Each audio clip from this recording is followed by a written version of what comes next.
such a highly controversial matter? Yes. What she says is that she's run into people who have said that people like Charles Haddon Spurgeon, were not saved because they didn't receive the baptism of the Holy Spirit. And if you don't have the baptism and can demonstrate it by speaking in tongues or so on, you're not saved. That represents an extreme position, even among neo-Pentecostals. Certainly not the company position. It's not the mainstream position out there.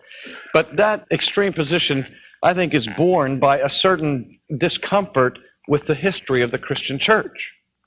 If we come to the conclusion that there are those who have the baptism of the Holy Spirit and that the only sign of that is speaking in tongues, some people, see, Pentecostals say speaking in tongues may or may not attend the baptism of the Holy Spirit.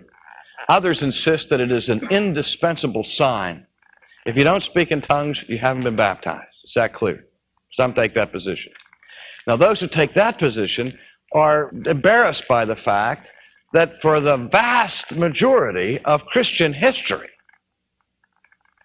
there is precious little or no evidence of those whom we recognize to be the greatest saints and most anointed ministers of God for 2,000 years didn't have it. And if they didn't have it, what do we do with it? Some would take the same, so they weren't even Christians. Spurgeon wasn't a Christian.